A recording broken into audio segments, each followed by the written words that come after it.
You are now listening to Vigilantes Radio, presented by the Only One Media Group. This is the people's choice for quality interviews, celebrities, and special guests. Hosted by Demetrius Dinny Reynolds. Call in to join the mix at 701-801-9813. For the complete archive of episodes, visit onlyonemediagroup.com and be sure to like us on Facebook at Vigilantes Radio. We welcome all. Enjoy the show.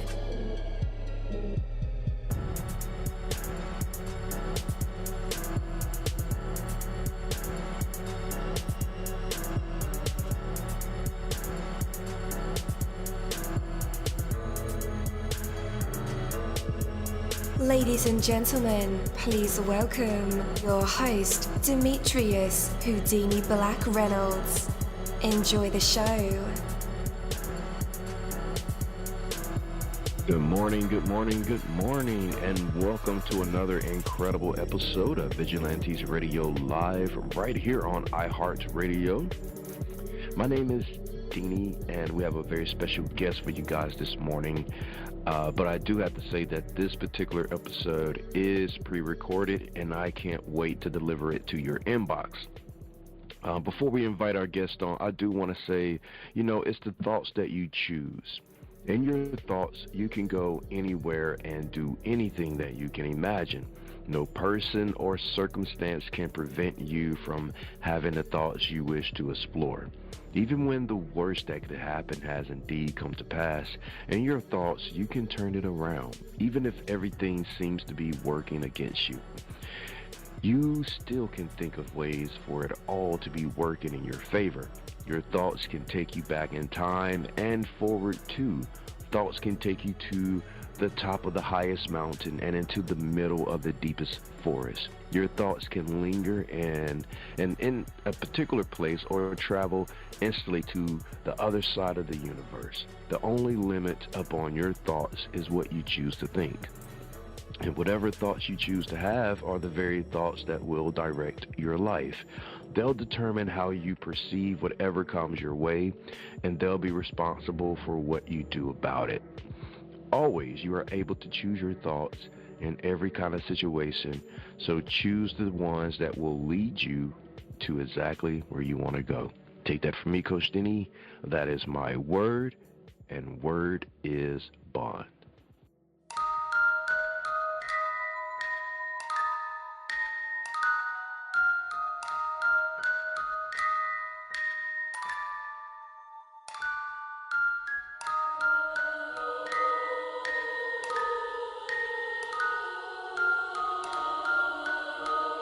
You're live in the mix. Let's get this started.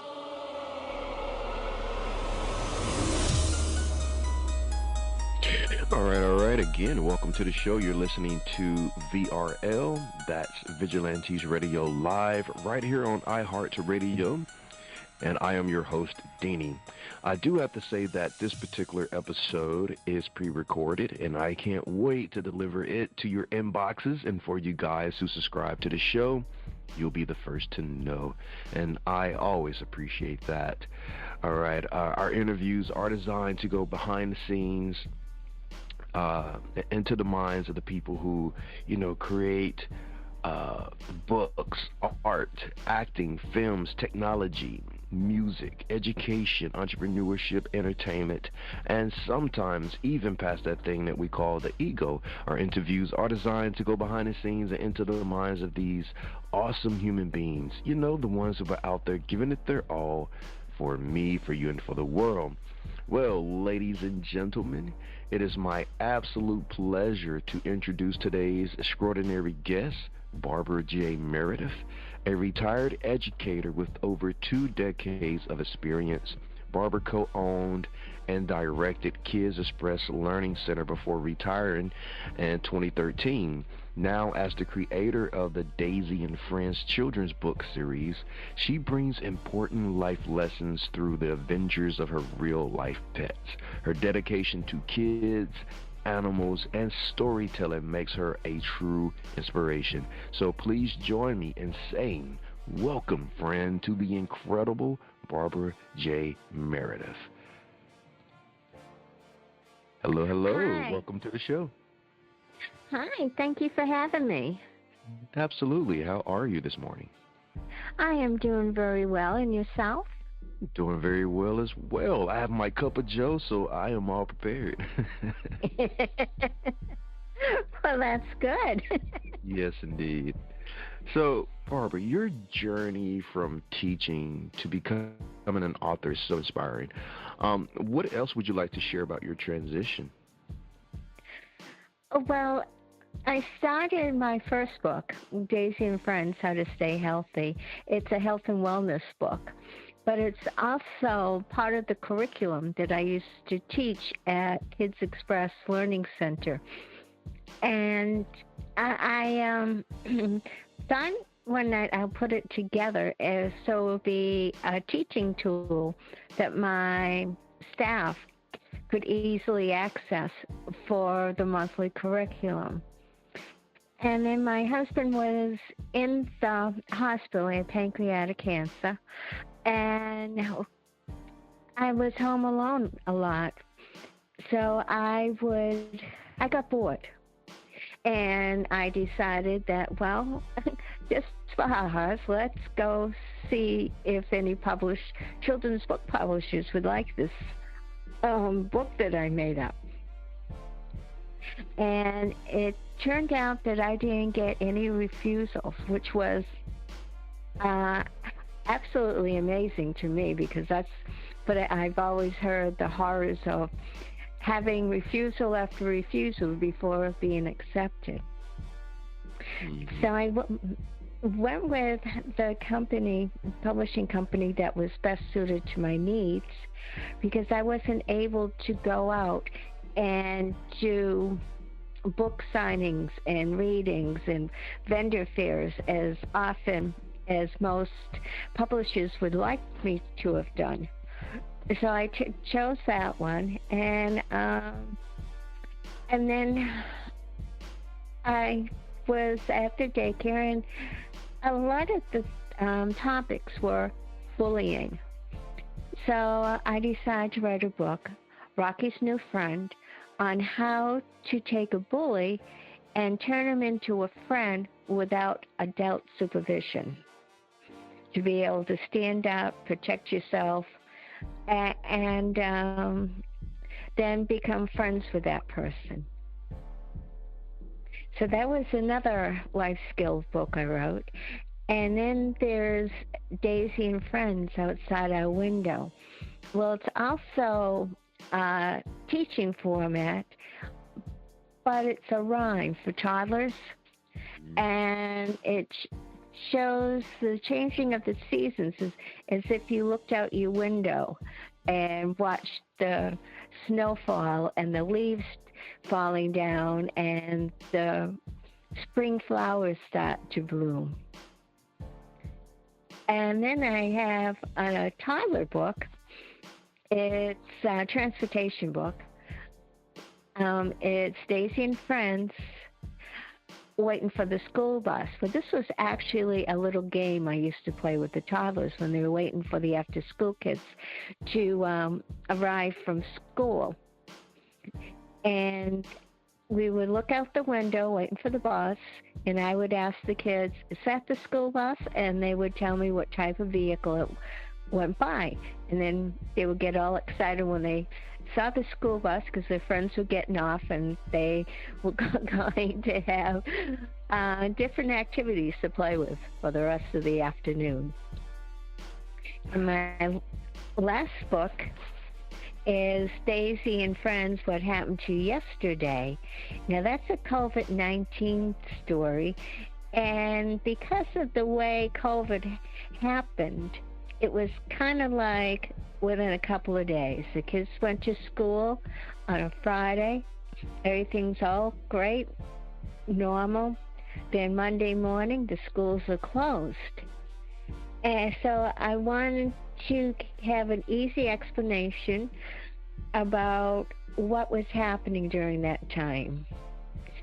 And it's now, I would think, more of a history book than a current event because for the most part, COVID's over.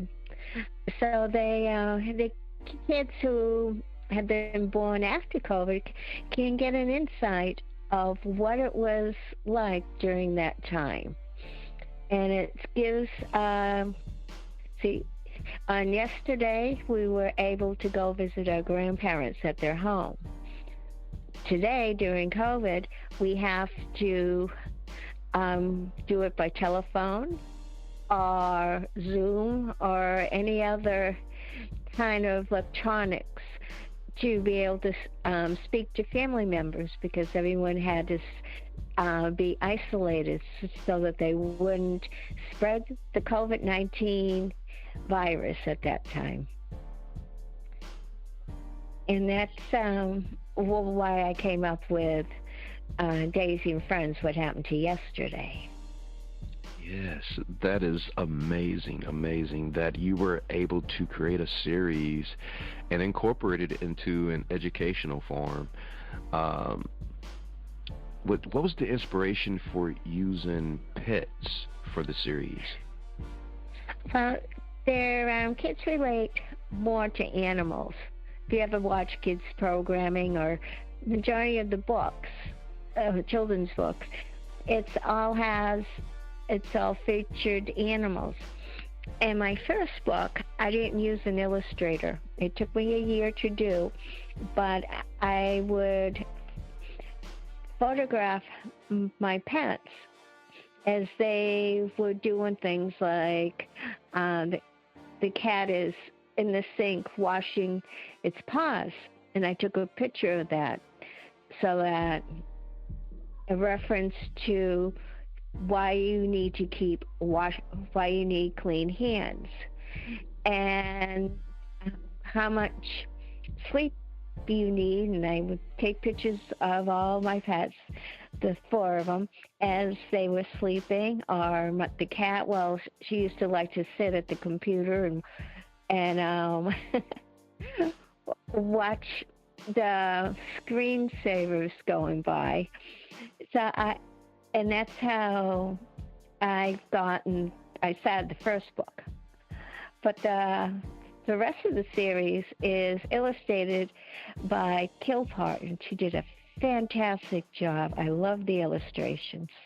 They're bright, they're really beautiful, and they catch your attention. Yes. So you're also donating portions of the proceeds that you get from the book to animal shelters. Why is that? Well, my cat Daisy, she's was adopted from Kitty Angels of Connecticut. And I thought, well, since she was featured animal of my book, that I would give back to Kitty Angels to let them know how much I appreciate being able to adopt the Daisy. And then Bandit's Place, I went in and I looked at toward all the facilities that I donate to, the shelters, and I liked what their motto. I liked how they had clean facilities and they really cared for the animals.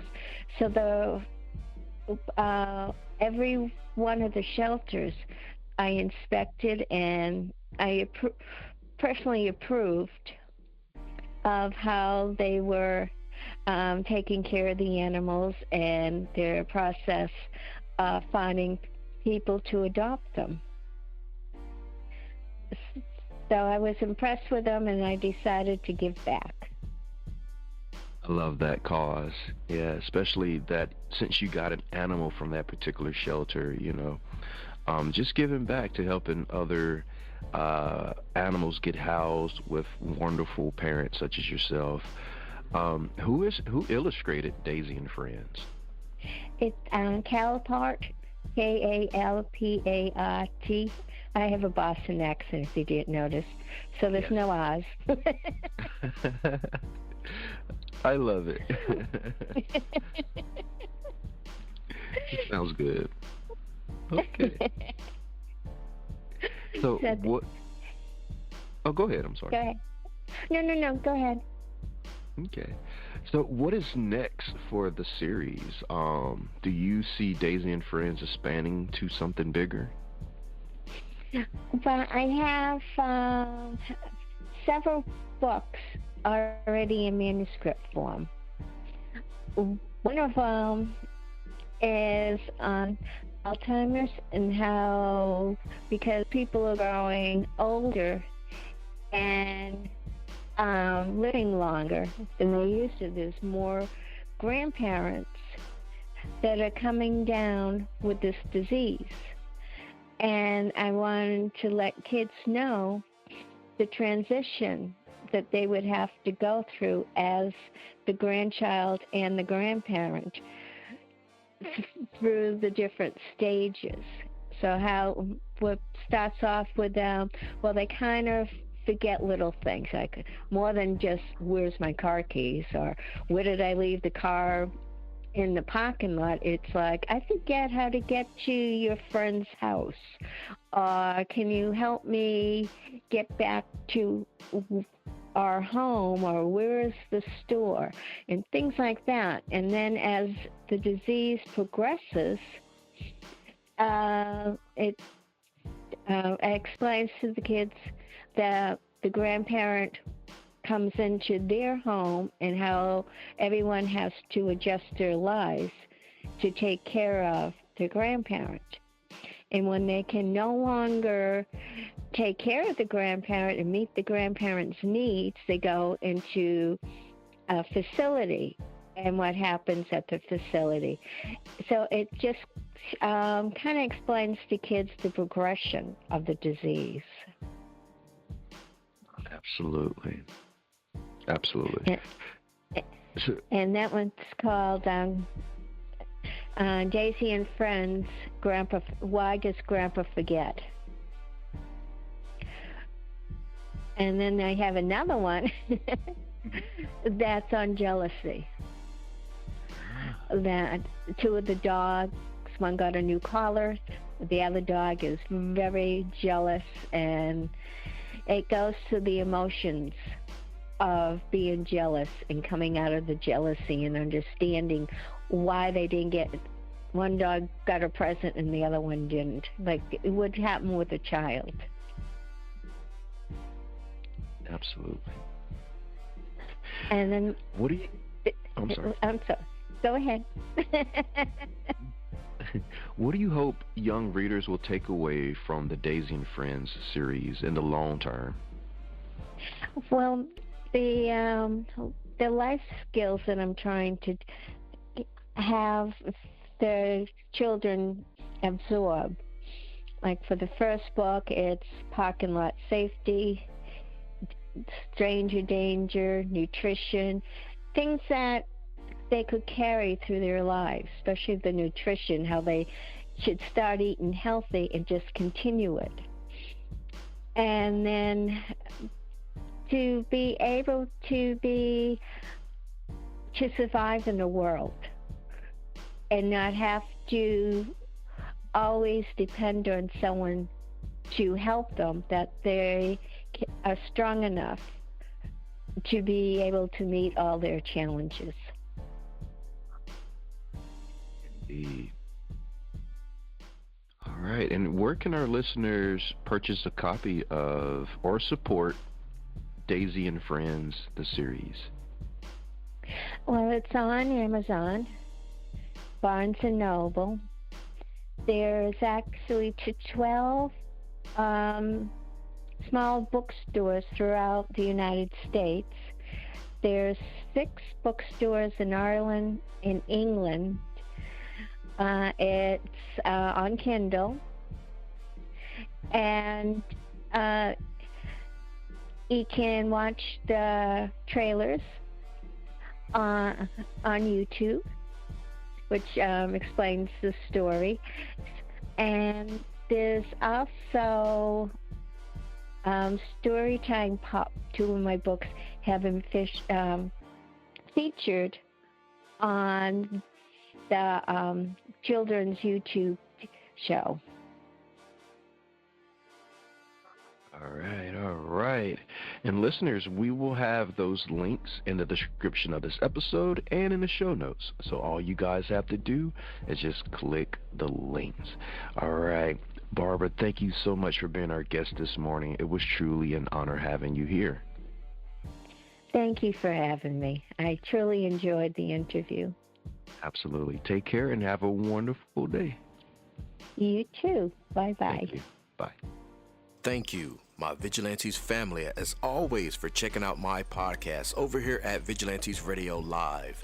All episodes are available for free download, and you can grab it from either Spreaker.com/only1media group, Spotify, Castbox, iHeartRadio, iTunes, YouTube, the app Podcast Addict, or over at our website, which again is only1mediagroup.com, and that goes for every single show that we've ever aired. If you like to request music or send something for me to play, email it to vradio@only1mediagroup.com. That is V as in Victor. And here's my disclaimer: we are genre free, we do not judge, and we absolutely do not base our opinions on hearsay but facts alone. And actually, scratch all of that, because all of my opinions are always right. That's the bottom line. This is my show, so deal with it.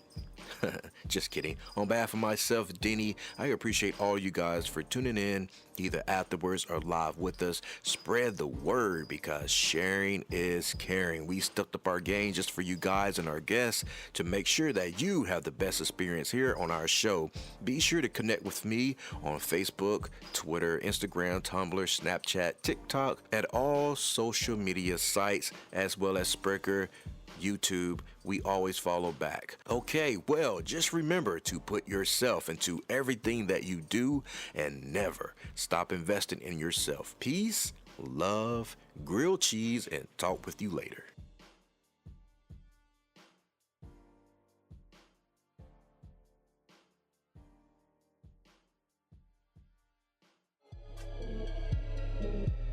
You are now listening to Vigilantes Radio, the people's choice for quality interviews, art, music, and hot topics. Hosted by Demetrius Houdini Black Reynolds of the duo No Longer the Hero. All episodes of this podcast are available for free download at www.onlyonemediagroup.com.